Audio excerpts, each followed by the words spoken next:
Jnanatimirandasya Gyananjanashalakaya Chakshuranmilitam Yena Tasmin Shri Gurave Namah. Vanchakalpatarubhyascha Kripa Sindhubhyaiva cha Patitanam Pavanebhyo Vaishnavebhyo Namo Namah. Vande Shri Krishna Chaitanya Nityananda Sahaditam Godadaya Pushpavanta Chitra Sangratamonadam Jayatam Surato Pangurmam Mandamate Gati Matsarvasra Padambojo Radha Madana Mohanam Bhaktya Vihinaya Parada Lakshay Iptascha Kamaditarangamadhye Kripa Maitvam Sharanam Prapanam Vrinde Namaste Charanarvindam Vrinde Namaste Charanarvindam. Satyanandan Gaur Hari Ki Jai, Sri Harinam Prabhu Ki Jai, Samaved Bhakta Vrinda Ki Jai, Gaur Preman Hari Bo. Pranam to all of you. Good evening now, no longer afternoon. I'm here in Rome, in Italy. So we have begun a few days before European pilgrimage. So we're happy to be on this side of the ocean, getting closer to some of you, getting farther away from some of you. Union, separation, both are part of the eternal dynamics, right? So yeah, so doing nice here. Just coming from a lecture that I gave a few minutes ago. Those are in Spanish and translated into Italian, so good luck with that to all of you. But yeah, it was nice talking about, actually the title was the very title of my book, Evolution and Divine Love. The eternal becoming of God, soul, and matter. So always some some very interesting themes coming, especially concluding on matter as a sacred temple, and the temple is everywhere. There's no place that is not a temple, but we can be profane. Not profane, interestingly, means outside of the temple. That's the meaning of the word profane. So by principle, everything is a temple, because whatever God is a temple. So there's no temple. But we can live in lack of awareness of that. So we inhabit profane space, which means profane means outside of the temple. In principle, there's no possibility of being outside of the temple, because everything is a temple. God is everywhere, but we can remain unaware of that fact, and that's the only way we can talk about profanity, right? So we were exploring a little bit this idea, and yeah, and especially how material energy of all, if we speak about love, God, soul, we may be agreeing more quickly with those three being dynamic, movement, evolving. When it comes to matter, the question was like, well, many of us, the questioner said, especially with the Gaudiya Vaishnava background, we have some contempt for matter. So we don't tend to see material energy with the most generous eyes.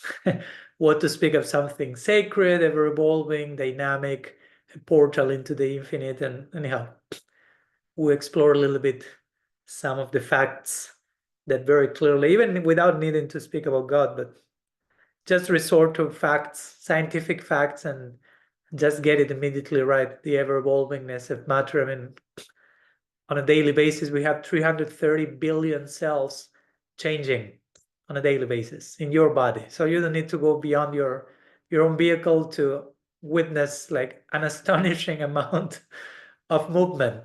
330 billion cells on a daily basis, just on a daily basis, daily standard of dynamism in matter. So yeah.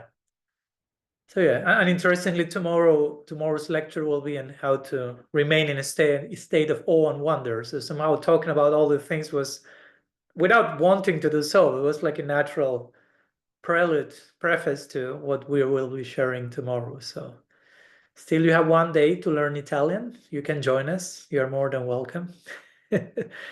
But YouTube now offers subtitles in all languages, so you can do that as well. I don't know what's the quality of those subtitles. At least with the Sanskrit, it may be a little messy, but with the rest, seems to be working just fine. So that's it.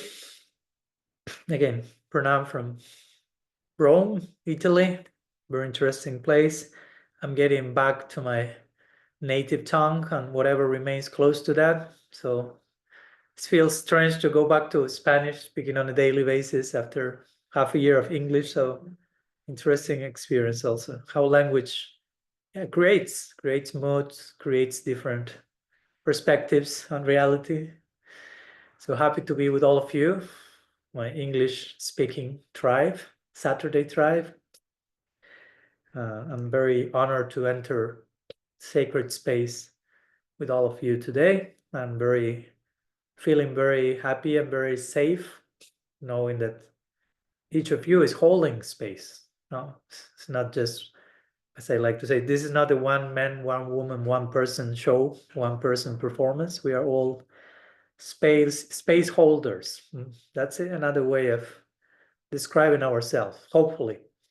Space holders. Now, not only today, but at every moment, how we can hold sacred space, sacred time for us, for everyone, even for Krishna.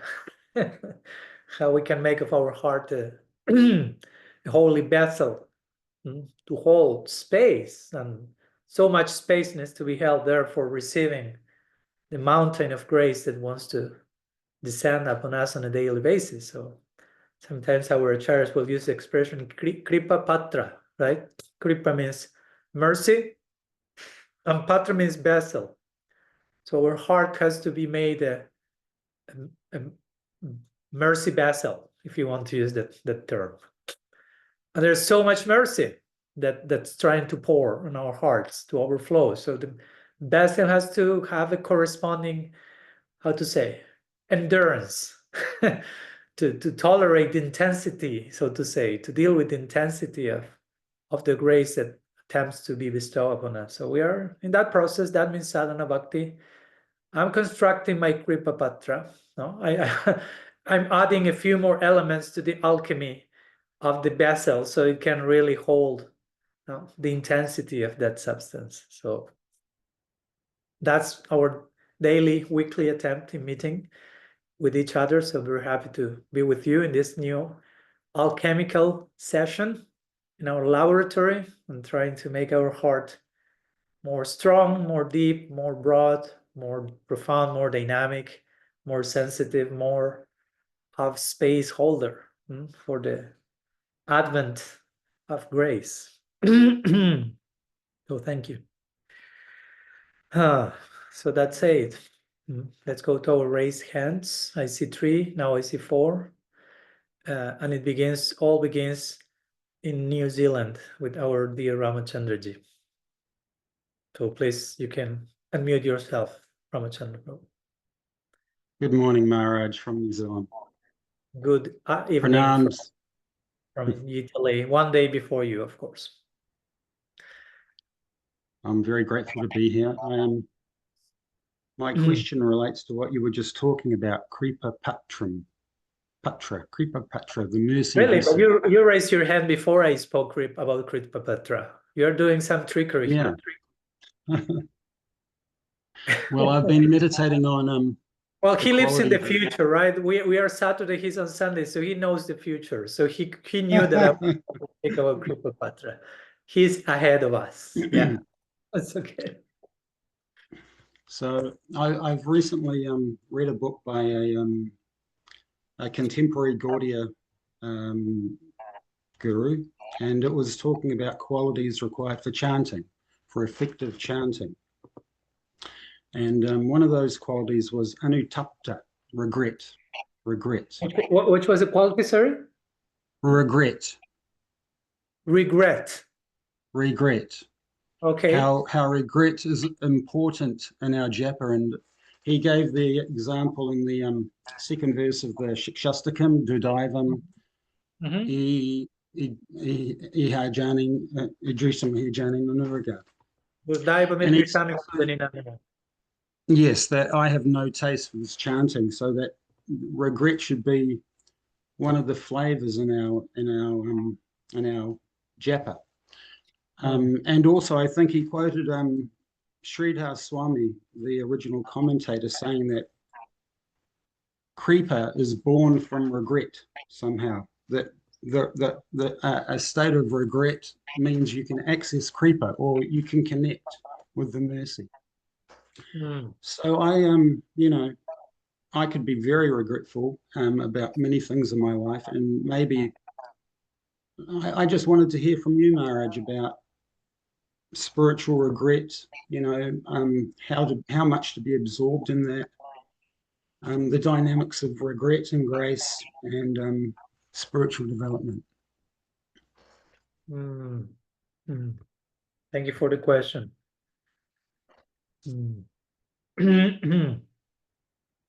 So is there a space for regret, or what's the space of regret, the place for regret in our, not only in our job, but in our life? And I will say, of course, as I like to always begin with, is like, first, let's look at what do we understand by regret, no? Because again, these are words. They had an original meaning. Maybe for us, they have a very different meaning from the original meaning. So for me, it's important always when we invoke a word. In this case, there's a central word in your question, which is regret. And again, some of us may do some even unconscious associations with the word, which will take us to places that the word never intended us to take us. And if that's the case, still the word is there in the dictionary. So should we erase it, or is there a healthy way to understand it? So let's explore. You have set us on a quest, Ramachandraji. So let's go an adventure together. So first of all, I wouldn't say that we should ban the word regret. With any word, I will make more a case of let's rediscover its original meaning and intention. So regret, in this case, etymologically, has to do with grieving, interestingly, right? So to grieve or to lament, those are not bad words. Again, grieving is a very important aspect of life. We have been talking about recently with many. I've recently read a whole book about grieving, The Wild Edge of Sorrow, and the role of sorrow and grieving in healing and in being emotionally wholesome. Again, in the eternal emotions, in transcendence for us, in what we conceive as our eternal prospect, there will be tears, and not only tears of joy. There will be sadness, there will be grief, there will be sorrow in the context of love, right? Don't lose sight of the vessel that is holding the space for all that. But we don't want to banish any emotion, in the name of becoming, the goal of sadhana is bhava, right? And bhava means emotion. So that's funny, because sometimes in the name of being a good sadhaka, practicing sadhana and attaining its stage known as emotion, we become quite emotionally disabled many times. But the goal of our practice is emotion. Of course, bhava means specifically type of static emotion for Krishna, but in that context, all the emotions have their place. Krishna being the perfect object of all emotions. Akila Rasamrita Murti. That's basically how Bhakti Rasamrita Sindhu begins. Rupa Goswami says Krishna is the embodiment in relation to whom all the spectrum of emotions can be perfectly expressed and directed to. So we are never talking about, hey, watch out, you can only feel this for Krishna. All these other emotions vanish. Only, of course, all in the context of love. Again, there's anger in the context of love. There is grieving in the context of love. There is grace in the context of love. friendship, and so on. So love contextualizes everything, including all our emotions, those that we even find very difficult nowadays to even express sometimes. So again, regret has to do with grieving. No, the word is similar. Regret, grieving. It's connected. The root is there. So grieving is not something bad if it's done, again, in a proper context. Now, we are not saying here, just beat yourself, bring the whip, start a festival of misery, and become depressed forever in the name of for the love of God. Right? It's very similar to the notion in Christianity, the word metanoia, right? Remember, metanoia means means change your mind, basically, change your paradigm shift. Let's put it that way. But it has been generally translated as repent, which is somehow connected to regret in how, like, toxically we tend to interpret these words. You should repent. You should regret. You should, whatever. You should feel terribly bad about yourself. That kind of implication, right? No. There's no place for feeling good anymore. Now is the time for feeling miserable about yourself forever. Welcome to Krishna consciousness. As I remember talking with Mahatma Prabhu in our podcast we did together, and he said, who would like to join a movement that will just increase your feeling of misery toward yourself? The more I become part of this, the more miserable I feel.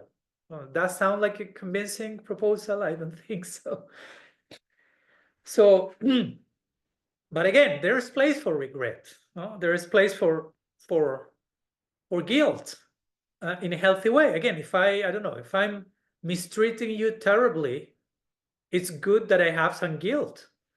If I show no guilt, I become a sociopath, a dangerous person for society. No, I experience no guilt whatsoever in any stage of life. There is place for healthy guilt. There is place for healthy shame. Again, when we speak, quote unquote, against this, we are speaking about against toxic versions of those. But all the things have their place. So regret has a place. Like, for example, again, you quoted, or maybe the author of the book you read, and I cannot speak for the author nor for the book because I don't know, I haven't read the book, I don't know the author. I'm just talking on the basis of what you are saying, but I'm not pronouncing any final judgment or conclusion about anything. But it seems to me that he mentions the second verse of Shikshastakam, like an example of regret as a bhava or as a mood in chanting. And I agree, but there's a quick but there, because that line you or the author or whomever quotes, that's the last line of the second verse of Shikshastakam. Okay? So there are 3 lines coming first. So we have to see, again, holistic picture. Now we should be careful with amputating sections from scripture and losing context. So yeah, the last line Mahaprabhu is saying, I'm so unfortunate I have no attraction for the name.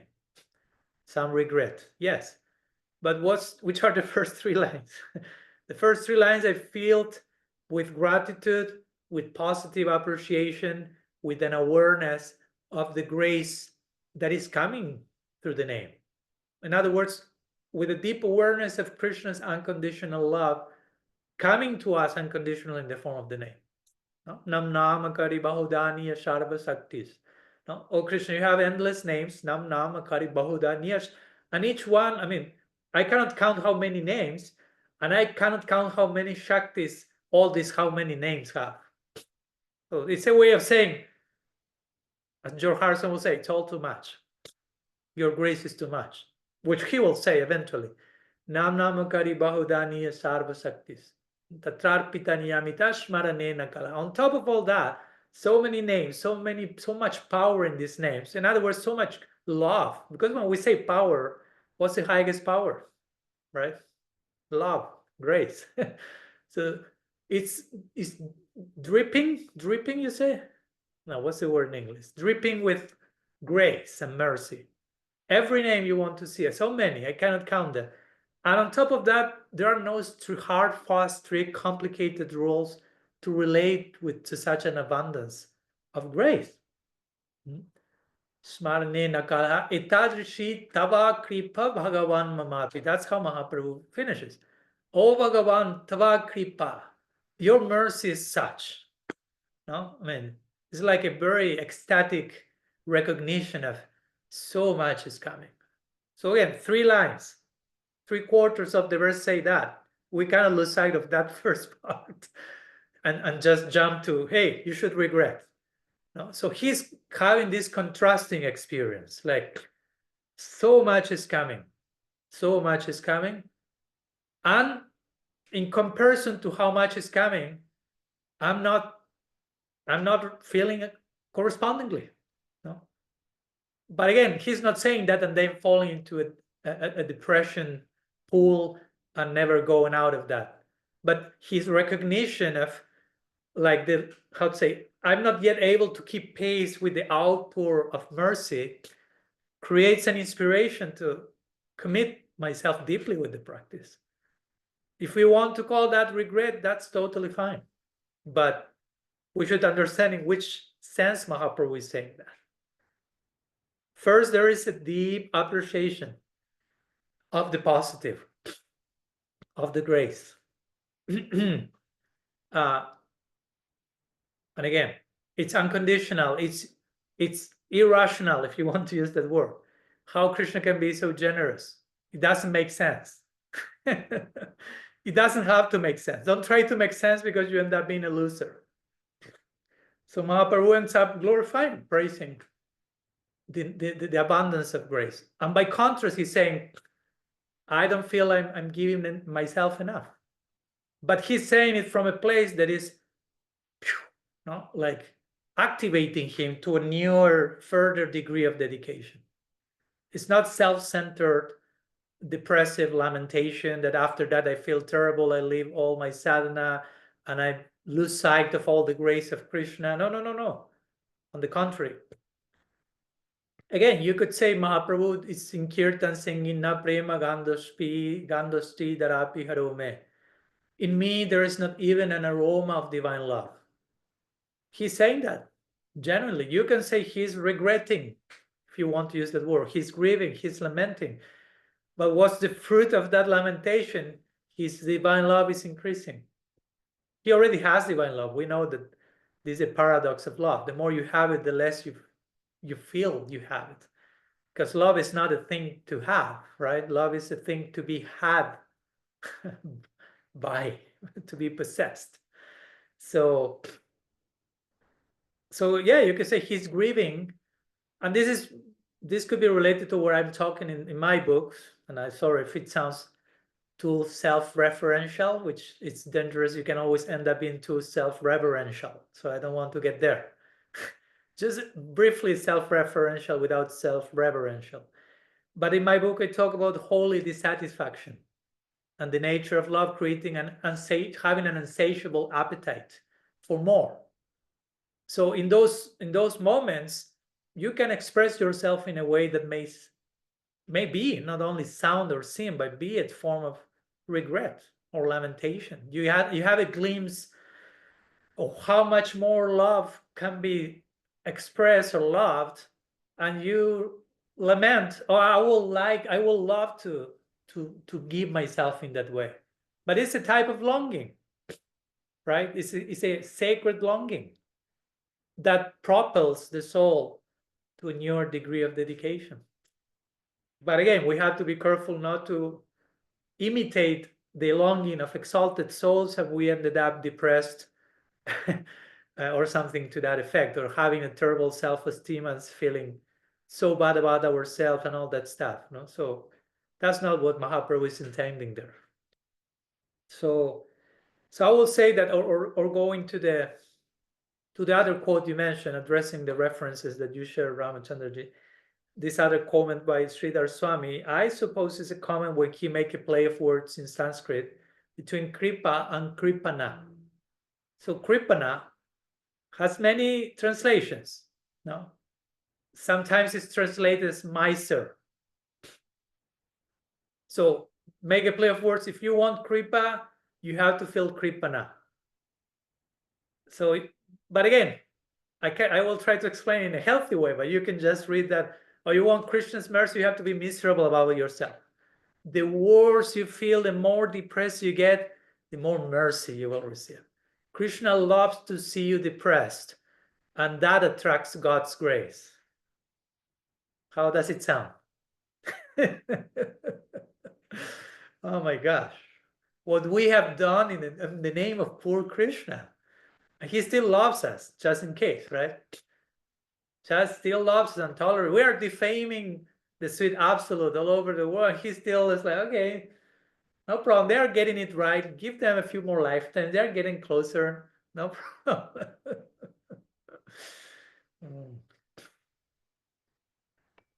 So this idea of, in order to obtain Kripa, you need to feel Kripana. The spirit of it, Kripana, miser, means more like destitute in terms of longing again. No, like I feel in need of grace, mercy, and that would, I mean, grace is already there, as we always say. It's not that I have to feel this way or that way for Krishna to enter into mercy mood, right? If I behave a certain way, Krishna stops being merciful, and only and until and unless you enter into this unique mood of feeling terribly bad about yourself, sorry, you don't have the ocean of mercy that he is known for. No, mercy is always there. But for us to access that reality, we have to have some thirst. No, we have to, we cannot be in a very absolutely self-satisfied situation, like I'm enough, I don't need anything, I have everything I have. Probably you won't feel the need for grace in your life in that case. And let's be honest and let's be humble, we all need grace. And not only we all need grace, we need much more grace, way more grace than the grace we think we need. And not only we need, we are receiving way more grace than the grace we think we are receiving.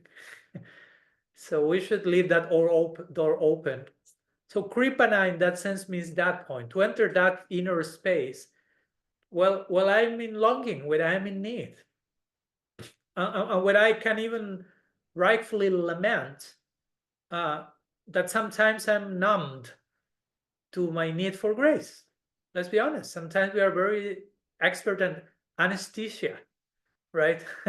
Not feeling anything. No, two things, amnesia and anesthesia. No, we forget, we go numb. That basically, that's the autobiography of a conditioned soul. You can put those two words and the book is complete, right? We forget, we go numb. So there's a place to grieve about that, to lament for that, so we can be awakened to more sensitive presence and sensitive reality. So all these ideas of regret or repent or be a miser or miserable or whatever, again, these are words, but we have to be careful to whether explain those words or use another words, but to convey the actual spirit behind the spirit of the law, as they say, not only the letter of the law. Because again, going back to Mahaprabhu, he's lamenting, last line of Sikshastakam, lamenting in a certain context, and what's the immediate thing that comes after that? He's having an epiphany looking at the grass. Right? So it's not that after that line, Sikshastakam is over and Mahaprabhu got into deep depression and he stopped chanting and the Sankirtan movement is over. After that lamentation, grieving, regret, you name it, however you like, in certain contexts, he is pronouncing his most important instruction. So again, there's place for regret in chanting, but again, in a healthy way. We don't want to go to any extreme. No, we don't want to go to the extreme of I don't want to feel bad about myself in relation to anything. But what if you are doing things that are not the best? Should you celebrate that? No. Because if not, you become a narcissistic psychopath. No. I'm mistreating everyone in my community, but I don't want to feel bad about myself. So no regret, no guilt. I just love myself. Love myself also means to tighten up myself, strengthen myself. That's also love. A father will show love to his child in different ways. It's not just spoiling the child forever.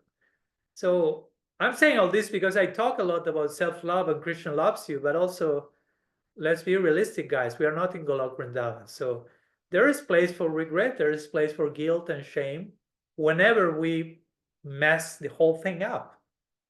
Hopefully that doesn't have to happen, but it happens sometimes. And the art is to feel proper regret or proper guilt without spiraling down into toxic guilt and toxic regret and toxic shame. That's the thing for me. It's not like never regret anymore, only praise. That's another side of the same toxic coin. But not also, oh no, whenever I have to feel regret, I spiral down and I feel the worst person on planet Earth and who knows what. Both cases, too much self-centeredness. So again, holding a space. You have to hold space for regret, but hold sacred space whenever we need to enter into that sacred emotion, grieving, lamenting, celebrating, of course, gratefulness, so many things. Like Mahaprabhu, again, in one single verse, he's showing so much gratefulness, and then he's shifting to lamentation. So he's showing you can navigate these emotions. It's not like, okay, you are grateful, you can only be grateful, don't mix it up with lamentation. There's a place for that. But again, it has to happen all in the context of the bigger picture, which at the end of the day is always Krishna's unconditional love and grace. So that's always a given. That's a bigger picture. Whatever happens inside that on a smaller scale, regret, guilt, messing up, lamentation, stuff, we have to go through that. We have to enter every single messy room we need to enter. But understand that all those rooms are existing, the whole mansion and the whole house is existing in the bigger village of Krishna's unconditional love. So that's holding the space for whatever is going on in every messy room that we need to enter. Because if not, we will just be afraid and we will run to the village to go to the unconditional love, but all these doors from the rooms are inviting us to enter and to inhabit them properly. Again, we want to be wholesome human beings. So that means we need to experience everything. We need to experience. Sometimes emotion will be anger. Sometimes emotion will be gratefulness, joy, sadness, grieving, regret, wonder. I mean, there is a wide spectrum. Be careful of being reductionistic, emotionally reductionistic, or emotionally selective, and therefore reductionistic. I only want the sweet ones in my spectrum, right? I only want in my palette, you say? Where you have all the colors when you are painting. Palette. I only want in my palette pink. Everything has to be pink color. No, don't bring gray, don't bring black, don't bring all that stuff. You're losing nuance there. That's impersonalism on some level. You're amputating some aspect of reality. So we want to serve in the Nara Lila, fully human, fully divine. Fully means all that being human entails is fully accepted, embraced there. All that being divine entails, it's fully welcome there. So that's a life journey, life project. So regret has to find its place. It's an eternal emotion. You study the Lilas, the emotional interactions between Radha and Krishna and the associates, and they experience regret. It's not that they do not. Again, in the context of love. So we may not have divine love officially, so to say, but we nonetheless exist in the context of love in the sense of Krishna's unconditional love for us. Of course, we want to return the embrace. And in that returning of the embrace, we want to give place to all these other emotions. So I think there is a place for us to make the case of, okay, how to relate to these words, regret, repentance, in a healthy way. We are not banishing them, we are not embracing them toxically, but we are not rejecting them toxically either. So what's the middle point? You will have to talk among yourself for a few minutes now about that. We are invited you to Zoom breakthrough rooms. So please be generous with yourself and others. Share your hearts and your reflections about this important topic. So we'll meet in whatever, 6 minutes or something back. So I hope you had a illuminating time together, even if it's a few minutes, to exercise conciseness. That's a good. I was talking with a fellow monk the other day, and he was telling me that he has conversations that he tries to say, okay, we'll talk for 10 minutes. And he told me, if you really prepare for that and focus and are present, so much you can drop by properly invested time. Sometimes, oh, 10 minutes is too little, I need 3 hours. But if there's focus and presence, so much can be there, right? Like when Parikshit Maharaj tells Sukadev Goswami, I have 7 days to live. Is that enough time? Say just 1 second of proper attention and presence is enough time. 1 week, that's a lot. Anyhow, we are back. And there are a few raised hands from those who didn't join the breakout rooms, but there were other raised hands from those who joined the breakout rooms, and now they're back into the queue. But we will honor the order in which the raised hands were presented. So we will continue with Yogamaya or Sam. I don't know who raised the hand. I cannot distinguish from the digital hand whose hand is that. So it's my hand. Okay, Sam, your hand. So I had a question, because Yogamaya and I were talking earlier about the pastime in which Krishna requests pearls from the gopis, but they don't give him some of their pearls. So he says, I'm going to grow some. And they don't think, oh, he can't do it. Because, and he proves them, and he grows pearls. And then they think, Radharani and her friends think, right, we're going to grow pearls then. And my question is, Radharani being, the supreme goddess, equal to Krishna, because she's more than capable of performing mystical past Lila of growing her own pearls. But my question is, why did Radharani not allow that, not allow pearls to manifest in her pearl garden? That's my question. This is something belonging to the department of Yogamaya, and you have Yogamaya next to you. Yogamaya. All this is a Yogamaya affair, so you are in the best possible company over there. But yeah, besides the joke, which is not a joke, we will say, of course, Sri Radha is the supreme goddess, Krishna is the supreme god, but the nature of their Lila is Nara Lila, again, it's fully human. So it cannot get too extraordinary.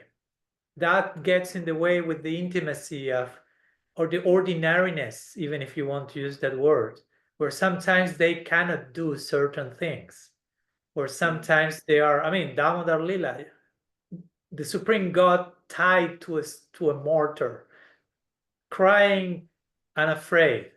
I'm really doing that. He's not making a show. It's like, what? But that's how we will explain it. That's the impact of love. Now, love is so powerful. And I was having, maybe I'm going a little bit off the branches here, but I was talking the other day. It's an unrelated topic, but all related. Sambandha, everything is connected. With some Vaishnava who is of the idea that we originally had been in the spiritual world with Krishna in the Lila, but somehow we've became curious, and here we are. So he explained that more like it was a curiosity thing, not so much that Maya enters the spiritual world, because there's no Maya in the spiritual world. So what makes you fall? It was curiosity. Somehow it seemed we were a little boring on that particular day in the Lila. There was not enough excitement. So we were curious about something else. I mean, I'm making it a little bit theatrical, not joking with the person who thinks like that. But my point is, you cannot become curious about what's going on outside of the Lila, because there is enough excitement in what's going on in the Lila that it makes even God forget he's God. How more exciting than that can get? He loses sight of his godhood. So if that happens with Krishna, with Radha, Supreme God, what to speak of us? No, they are completely bewildered, losing inside their God, but we somehow manage to remain curious and not get so excited by what's taking place in the Lila. That's not possible.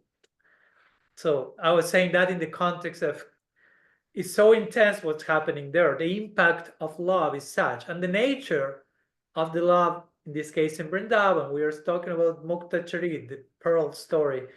So this is very Vrindavan-like, very intimate, very sweet. So the type of love that is exchanged is very fully human, fully divine, but fully human. So the nature of the exchange makes for, I mean, requires a space of ordinariness, where sometimes they cannot do some things. I mean, they could do them, as you say. I mean, Supreme Goddess, make a pearl garden, it's like, right there, you have it. But that doesn't happen in Vrindavan generally. No, that's not, that gets in the way of the mood there. And of course, Krishna does it, but he doesn't do it even in an extraordinary way.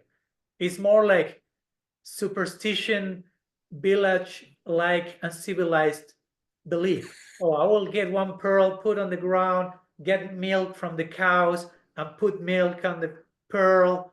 So somehow it still is somehow ordinary on some level, right? Like a little boy putting pearl and milk on top, and like he could have on like and the, but it's not happening like that, no.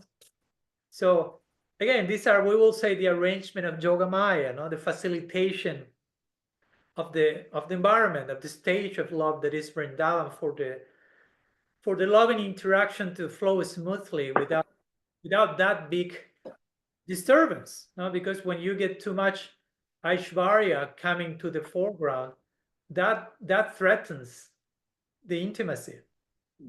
No, Aishvarya implies an awareness of the divinity of Radha. No, that's not desirable. So the whole environment is somehow protected for that to happen. When that starts to happen, somehow it's very quickly accommodated. So yeah, of course, in many other Leelas, Radha can do it, and Radha can defeat it and defeat Krishna in everything almost, but sometimes they take turns, let's put it that way, to keep it reciprocal, to keep it sweet. And again, it's not that they are calculating, okay, now I will not create a pearl tree so Krishna wins. And I mean, there's not like a conscious effort for that to happen, but just things happen in that natural way because of the magic of love, if you want to use the term. Now, love in itself creates, of course, she's the God, she's love personified. So in the Lila, in the dynamics of the interaction, that those things take place absolutely in a very spontaneous way. Now, when you have fully attuned people who are fully attuned to the frequency of love, that basically creates one miracle after another. Whatever happens is magical in its own way, whether it is the pearl tree comes or the pearl tree does not come. Like, both of them are necessary in their own ways to nourish that particular Lila. So that's the main consideration of the whole environment of Vrindavan. What can, from which unique expression of Lila can Radha and Krishna derive the highest possible rasa in this particular case? So in some cases it will be, okay, for that to happen, Krishna has to be able to manifest this pearl tree, but Radha cannot. No? Again, that's secondary. The main thing is what that creates. Because even if you study Mukta Charit, or many other stories like this, I don't know, Dan Kili Lila, no, the toll, you say, toll tax, how do you say in English? When Krishna wants to make Radha and Gopis pay some tax by carrying butter and ghee. So we know the main line of the Lila, the main theme, which is this. But when you study the books that describe the Lila, that part is just 10% of the Lila. 90% of the Lila are the back and forth between Radha and Krishna, and fighting, and all the emotions and the nuance and the arguments and the. So it's the same with Mukta Charit. Yeah, you have the main theme of the three coming, going, but that's just a brief part of the Lila. The main part is all the back and forth, no? The tension and the emotions and the arguments, and all that is what creates the bigger expression of rasa. So just saying that so we don't get just stuck on one particular thing. So yeah, in principle, Radha and Krishna could create a pearl tree. That's not big feat, but that's not the concern in that Lila. The concern is how a pearl tree can facilitate their loving exchange. So if it has to appear, let it appear to facilitate love and exchange. If it doesn't have to appear, let it not appear so it can facilitate the next level of love and exchange. It's not so much why he can, she can. That's not the actual question. The question is, the main concern for everyone in Vrindavan is how we can increase the experience of love right here and right now. Let a pearl tree appear for that to happen. Okay, boom, there is the pearl tree. Now we don't need the pearl tree. Again, nobody's saying that. It's all happening organically. Sometimes all this we ascribe to Purnamasi in Yogamaya, like this elderly mystic that is like a wise elder that orchestrates these movements. In Vrindavan, there are Vrindadevi, different personified agents that somehow embody this principle of taking care that everything is in place for the next ideal experience for that Radha Krishna can happen. Whether it is pearl tree, a flower bed, cuckoos singing, some unexpected guest coming, a curse in between, who knows, whatever. Particular clouds, particular season. There are so many arrangements to be made. But you better prepare, guys, for entering that place. You have lots of job to do there. In a voluntary way, you cannot get there if it's not voluntary. So just in case of. But I think it's important for us to get a proper glimpse of the nature of the spiritual world. So we hopefully become enchanted by that, and we feel irresistibly attracted to go there by the power of attraction, not because which will be the consequence of not going there on this and that, or so many other reasons, right? That's what I will say, Sam. I don't know if. No, that's really helped a lot. Thank you so much, Maharaj. Thank you very much. My pleasure. Thank you. That's a dear Lila. I was born on the day of that Lila at least the book was composed by Raghunath Das Goswami. Because we know that Lila by Raghunath Das Goswami is writing about it. So it's a dear one to my heart. Thank you for asking the question. It was my favorite one. That's why Thank you, on Maharaj. my Radha Govinda, they've always got a string of pearls that are attaching them to one another. So. Oh, which kind of illustrates what you said, Maharaj. Yeah. Doesn't it? Yeah. There you had Yogamaya giving the full It's true. You better keep close to Yogamaya. That's a good deal. You have a good deal. Thanks, Okay. Thank you. And since I'm extending a little bit more than normal in my answers, we won't go to a breakout room with every single question, like we never did every single one. So let's go to the next question now, and then we will have one or two more breakout rooms before concluding. So next in the queue was Rasangi. Let's honor the original order. Then we go to, I think, Kanupriya. Haribol Maharaj. So I'm totally absorbed in your new book and listening to lots of Richard Rohr as well. Seeing so many bridges and similarities. Did you see our podcast with Richard the other day? I told you, I sent you a text and we loved it. Oh, yeah. You sent it. We were in the sister all quelling. That's a Jewish word. That means like just oozing delight from that intimate, sweet, adorable talk and exchange. Oh my gosh. Still with us, right? Still smiling. What I wanted to say about though that, you know, I'm really loving the pauses and I'm feeling very shifting of energy. And in particular, like some of the knots are loosening up. You know, the knots that keep me stuck and bound I seem to be loosening a little, which is allowing for more flexibility and for good energy to come in and go out. So that's a blessing. That's why we have the key paradigm shifts at the end of the chapter. Each paradigm shift corresponds with some knot that may be untied, or more than one. That's amazing. What I wanted to say first, if you'll indulge me, that Radharani has regret. And on page 30 in your book, she has no regret about having a bad reputation because of her connection with him. Her only regret is she can't fully give herself to him. And that's the only trouble in her heart. And that's an eternal trouble. Oh my God. And so we were talking in our little group, can't we, like, if we do have regret, it can be just, oh, Krishna, I blew it there. I got mad. I was ugly. I did something that was, I regret that I couldn't serve you to my best ability.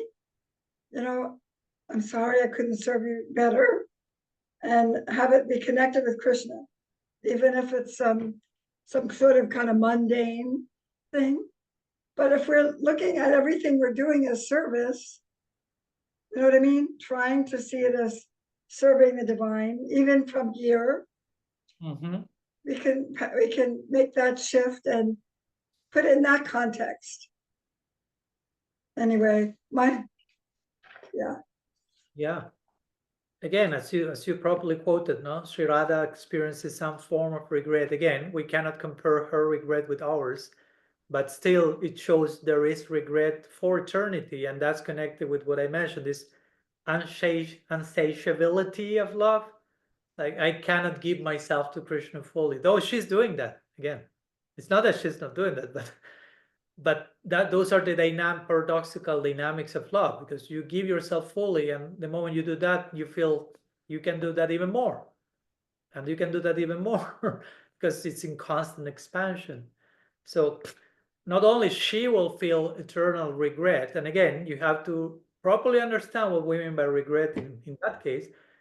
But in our tradition, most practitioners are invited to assist her in eternity, her emotional spectrum, and one of those are regret. And we are to serve that regret. You cannot serve that regret until and unless you empathize with that regret, which means you have to feel that as well. So there will be a place for regret in eternity. So the point is, we better learn how to deal with regret in a healthy way in our stage. Again, not imitating Radha's regret, but also not spiraling down to negative, hyper dark regret. Yes. So how to express, that's a daily question. How to express any given emotion at the particular stage I'm in a way that propels me to advance more. Well, thank you. My question, though, is from the 8th pause, if you don't mind. Yes. And I usually don't have a problem with the pauses. This one kind of stumped me a little. Imagine sacred divine love taking a tangible form and engaging with both God and you. How might this interaction unfold? So I'm not sure what you mean. Do you mean imagine Radha? I mean, I don't know what you mean exactly. Can you repeat one more time? I didn't hear. I lost one part of the audio. Oh, imagine sacred divine love taking a tangible form. Yeah. And engaging with both God and you. How might this interaction unfold? Yeah. So that was one of the pauses.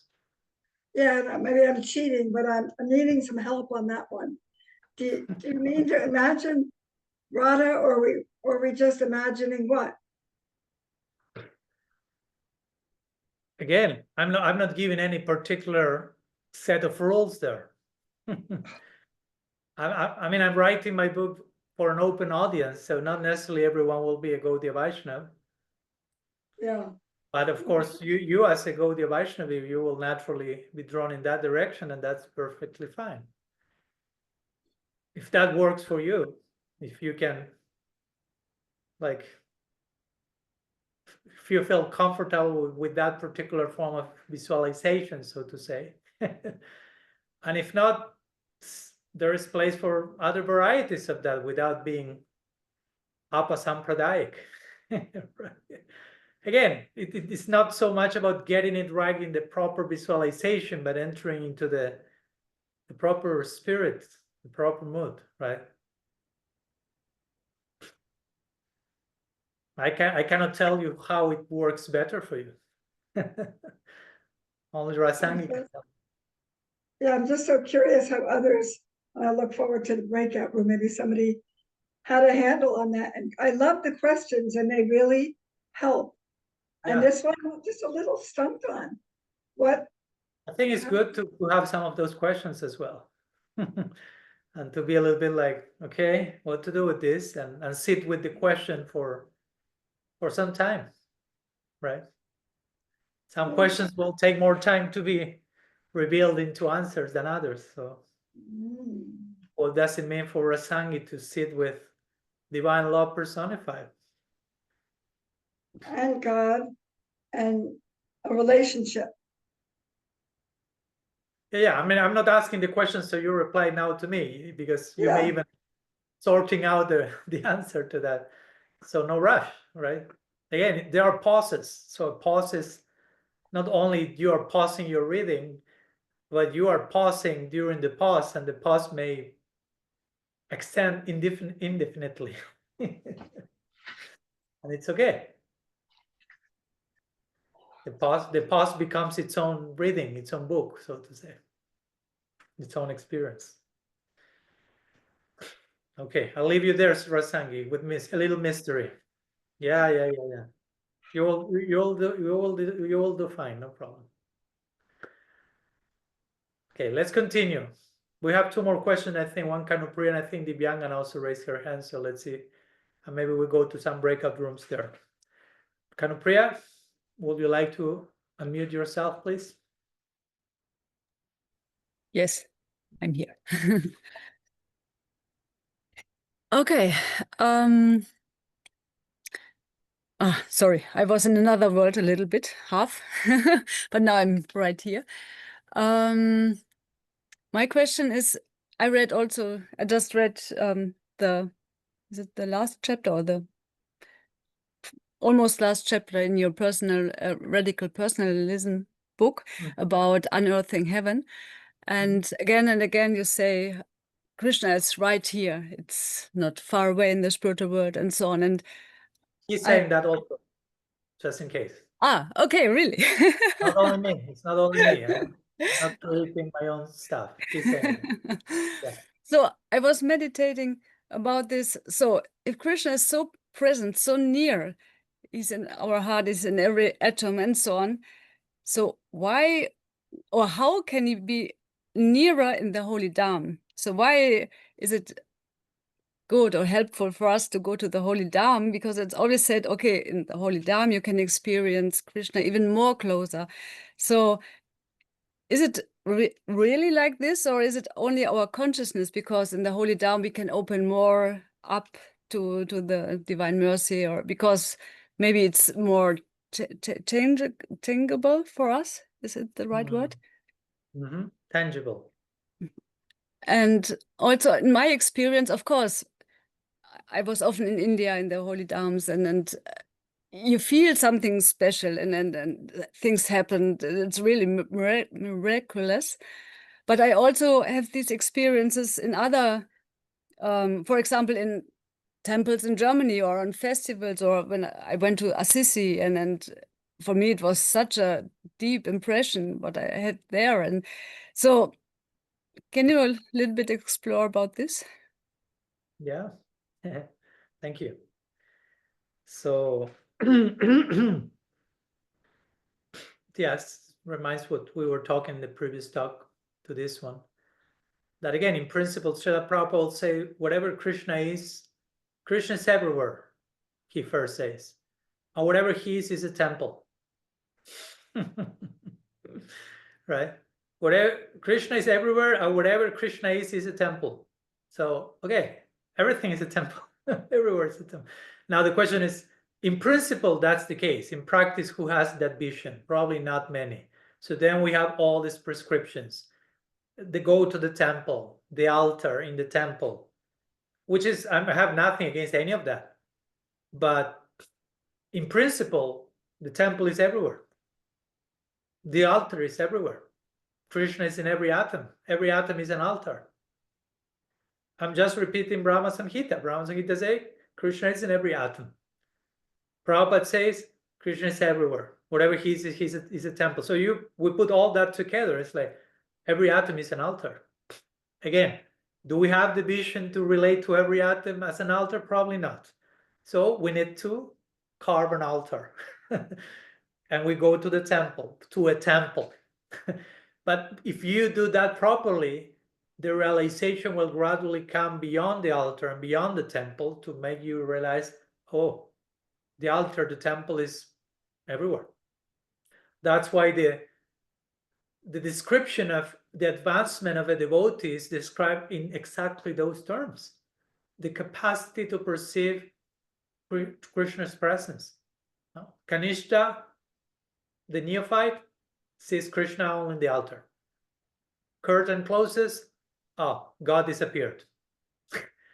And one inside the altar and the temple behaves in a certain way, so let's say Maharaj will say, then you leave the temple, you are a different person, because you are no longer in the temple.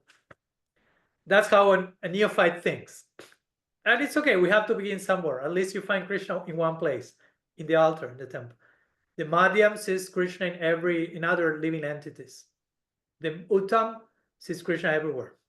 I mean, not literally that Krishna is emanating from every atom, because it may be too much. But you perceive Krishna's presence everywhere. Of course, someone may say, well, okay, that's not Krishna, that's more like Paramatma, all-pervading material creation. But again, how much you can make a division between Krishna and Paramatma? I mean, you can choose the Abheda side and say, okay, Krishna and Paramatma, there are some different features, but from the Abheda side, non-difference is the same person, right? So, again, we have Vrindavan Dham, and of course, it's a very, and other dhams, of course, not only Vrindavan, and you go there and you, as you say, perceive something very particular, not only because of the Lilas that took place there, but because of the so many people living there practicing bhajan, that creates in itself an environment. Of course, at the same time, so many other things are going on in a place like Vrindavan, which have nothing to do with bhajan, and that also gets in the way. So at the end of the day, Vrindavan is a state of consciousness, right? So again, for someone who in a beginner's stage, going to some specific places with some particular energy, maybe, how to say, very special, but if someone is very advanced, they are always there. No? Like Prabhupada Bhaktisiddhanta Saraswati, he passed away in Kolkata. No? So is that a problem? He didn't die in Vrindavan. He didn't die in Navadvip. He died in the big city of Kolkata, profane place. That's not profane. It's made even more transcendental by his passing there, right? Or Prabhupada himself. He passed away, of course, in Vrindavan, but at one point when he was having a heart attack, he asked Srila Siddhar Maharaj, should I go back to Vrindavan in case I die, or should I continue sharing this, and whenever I die? I feel more inclined to the latter, said Prabhupada, to continue. And Srila Siddhar Maharaj said, yeah, continue. Because wherever you are, it's Vrindavan. That was basically Srila Siddhar Maharaj's conclusion. It doesn't matter where you pass away. If Prabhupada would have passed away in California or in New Mexico, that's the same as if he passed in Vrindavan. It's not like, oh, the fact he passed in Vrindavan makes him more transcendental. We are having a material conception of Vrindavan in that case. So that's what I will say. No? Of course, again, the earthly manifestation of Vrindavan, it's described as being an earthly replica of the eternal abode. So there is some specialty to that, but not to the point of, sometimes I see devotees who become a little bit too insistent, like, you should go to Vrindavan, you should live in Vrindavan, you should die in Vrindavan, or in any other dham, because if it's not the case, and it starts to sound too much like a calculated strategy. Because if you happen to die 5 meters away from Vrindavan in Delhi, oh, so sorry for you, another lifetime. It doesn't work like that. Again, Vrindavan is a state of consciousness. And of course, that's way more challenging than just merely moving ourselves physically to Vrindavan and even forcing ourselves to stay there. But if you are in Vrindavan and you are, I don't know, selling drugs and having prostitution business, like many people do in Vrindavan, doesn't mean you are, is that Vrindavan? So at the end of the day, it has to boil down to the essentials, not to the formalities. So it's all about what's taking place inside, not where our body is geographically located. That doesn't say much. Yeah. Does it help, Kanupriya? Yes. So it's good that I have bought a ticket to India, right? I'm not here against our parikram and visiting the sacred places where Mahaprabhu performed his Lila. Again, that has a beauty of its own. That's something very special, as we will hopefully see a specific. But again, it doesn't mean like, oh, now I'm outside of India, I'm entering profane realm, right? There's nothing extraordinary here in Rome. Again, Sanatana Goswami, if you relate to a blade of grass for what the blade of grass actually is, all perfection is there. Again, it's in principle. Who is there? Sanatana Goswami. Okay, great. But in principle, that's true. So we cannot deny that. All perfection is waiting for us in a blade of grass. Not only in Vrindavan. A blade of grass in Syracuse, California, London, Glastonbury, New Zealand, you name it. So of course, then comes the question, okay, I don't even notice a blade of grass. What to speak of deriving all perfection from a blade of grass? So then we have our homework after that. Yeah. Thank you. My pleasure. So we have approximately 10 more minutes, because for me it's kind of like almost 9:30 p.m. So I'm not sure if Divyangana has a question, because she raised her hand, but I'm actually not seeing her now. Right? I mean, there's one iPhone too, but I don't know who's there.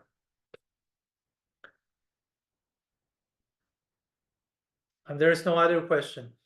I'm not seeing any other raised hand. So what we can do then, let's go to breakout rooms. One last breakout room, 10 more minutes, Bhaktirasa, and you are all back. Welcome back, and I hope again you had a rich exchange of hearts and realizations and insights, and continue to build together this Kripa Patra, mercy vessel, stronger and stronger, deeper and deeper, broader and broader, to hold more and more grace that is constantly knocking on our doors. So thank you, each one of you, for being a reminder, personified reminder of how grace is coming to our lives in the form of each one of you.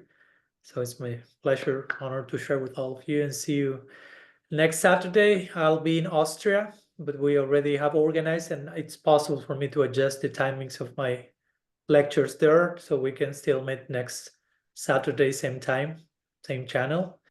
Ever new, ever fresh hearts, hopefully. So thanks so much. Sriman Mahaprabhu ki jai. Harinam Sankirtan ki jai. Samavid Bhakta Vrinda ki jai. Gaur Premanand Bol. Vanchakalpataru Vishta Kripasindhu Bhevacha. Patitanam Pavanebhyo Vaishnavi.